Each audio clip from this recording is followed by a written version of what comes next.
अभी आपके सामने मैंने जो चार्ट लगाया हुआ है वो निफ्टी का स्पॉट का 5 मिनट का चार्ट लगाया हुआ है।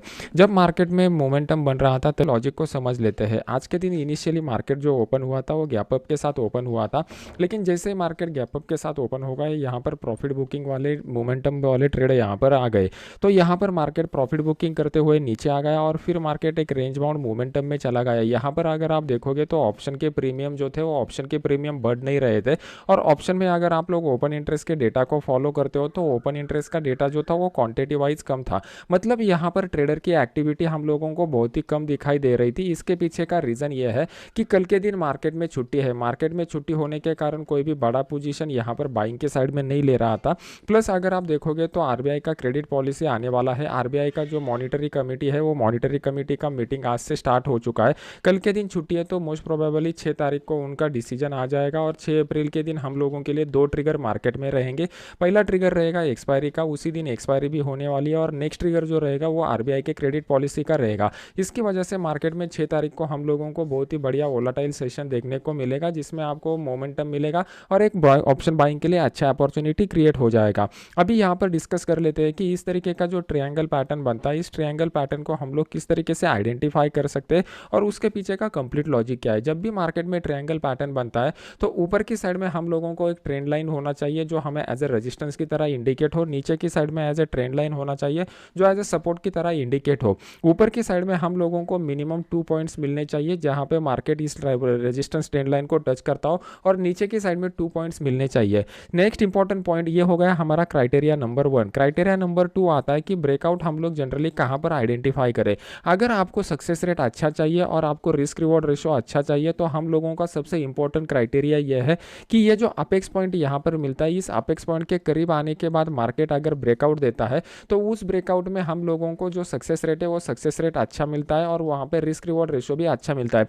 यह मेरा पर्सनल सेल्फ एक्सपीरियंस है। ऐसा कंसेप्ट आपको यूट्यूब के ऊपर कहीं पे भी देखने को नहीं मिलेगा। अभी आप इसको क्रॉस वेरीफाई करके देख सकते हो। आपको क्या करना है, ऐसे पीछे वाले 10 अपॉर्चुनिटीज आइडेंटिफाई करने हैं जिसका ब्रेकआउट हम लोगों को अपेक्स पॉइंट के करीब मिला हुआ है, और ऐसे 10 अपॉर्चुनिटीज आइडेंटिफाई करने हैं जिसका breakout far away from the apex point मिला हुआ है। तो दोनों में अगर आप क्रॉस वेरीफाई करके देखोगे तो आपको पता चलेगा जहां पर अपेक्स पॉइंट के करीब ब्रेकआउट हुआ है वहां पे हम लोगों का सक्सेस रेट अच्छा है, मोमेंटम भी फास्ट हुआ है, और रिस्क रिवॉर्ड रेशो भी अच्छा खासा मिला हुआ है। एग्रेसिवली ट्रेड करते हैं उनको इमीडिएट ब्रेकआउट के बाद यहाँ पर ट्रेड करना चाहिए। जो लोगों को एग्रेसिवली ट्रेड नहीं करना है वो लोग ब्रेकआउट कैंडल के वेट का इंतजार करेंगे और हाई के कुछ पॉइंट ऊपर यहाँ पर बाय का ऑर्डर लगा देंगे। जैसे ही वो लोग यहाँ पर बाय का ऑर्डर लगा देंगे उनका स्टॉप लॉस जो निकल के आएगा, ये जो अपेक्स पॉइंट रहेगा ये अपेक्स पॉइंट का स्टॉप लॉस यहाँ पर निकल के आता है, और उनका जो स्टॉप लॉस जो रहेगा वो मैं जनरली कैंडल क्लोजिंग बेसिस के ऊपर लेना प्रेफर करता हूँ। अगर मान लो कि हम लोग 5 मिनट वाले कैंडल को फॉलो कर रहे हैं तो 5 मिनट वाला कैंडल अगर इसके नीचे क्लोज हो जाता है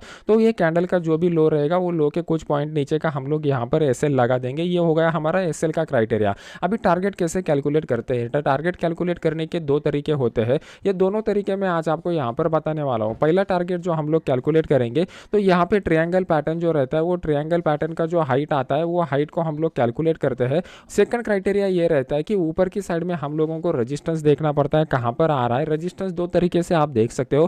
पहला आपको मिलेगा प्राइस एक्शन का रेजिस्टेंस, मतलब मान लो कि यहाँ पर हम लोगों को एक प्राइस एक्शन का रेजिस्टेंस मिल रहा है तो ये हमारा प्राइस एक्शन के हिसाब से पहला टारगेट हो गया। सेकंड टारगेट हम लोगों को ओपन इंटरेस्ट के डेटा के हिसाब से जो रेजिस्टेंस लेवल निकल के आ रहा है, जनरली जो राउंड लेवल रहते हैं उनके करीब अच्छा खासा ओपन इंटरेस्ट निकल के आता है। जैसे ही मान लो कि 17,400 का लेवल है, ये 17,400 के लेवल में अगर आप देखोगे तो कॉल की साइड में one of the highest open interest develop हो चुका था, तो उस हिसाब से ये एज ए रेजिस्टेंस की तरह काम कर रहा था, तो ये हमारा एक सेकंड टारगेट हो गया। तो इस तरीके से आप टारगेट कैलकुलेट कर सकते हो। अभी मैंने आपको ट्रायंगल पैटर्न को आइडेंटिफाई करने के दोनों क्राइटेरिया बता दिए हैं, फिर उसके बाद मैंने आपको स्टॉप लॉस कहाँ पे लगाना है ये बता दिया, फिर मैंने आपको एंट्री कैसे करना है ये बता दिया, फिर मैंने आपको एग्जिट कैसे करना है ये बता दिया। एग्जिट में मैंने आपको प्रॉफिट बुकिंग करना बता दिया। अभी trailing stop exit, trailing stop को किस तरीके से ट्रेल करना है ये इंपॉर्टेंट कंसेप्ट बाकी है। अभी कल के दिन किस तरीके का मोमेंटम हो सकता है ये समझने के लिए पहले हम लोग डेली चार्ट के ऊपर जाएंगे। अभी आपके सामने मैंने डेली का चार्ट लगा दिया है। इस डेली के चार्ट को अगर आप ठीक से देखोगे तो यहाँ पर एक कैंडल पैटर्न निकल के आ रहा है।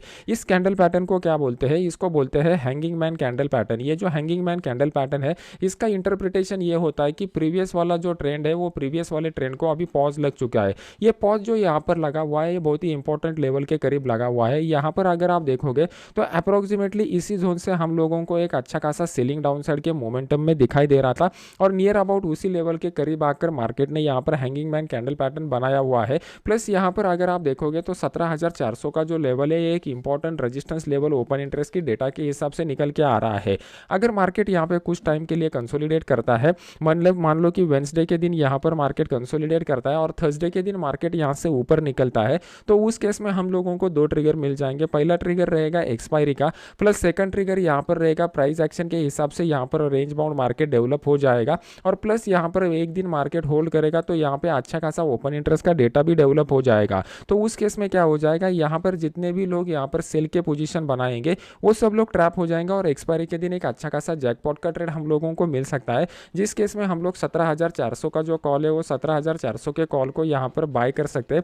इसका जो स्टॉप लॉस यहाँ पर निकल के आएगा, यहाँ पर जो भी कुछ स्विंग लो मार्केट बनाएगा वो स्टॉप लॉस की तरह यूज करेंगे। पहला टारगेट हमारा 17,500 की लेवल का निकल के आ जाएगा। ये जो टारगेट है ये 17,500 की लेवल का क्यों निकल के आएगा, क्योंकि ओपन इंटरेस्ट की डेटा के हिसाब से वहाँ पे एक अच्छा खासा रेजिस्टेंस बना हुआ है।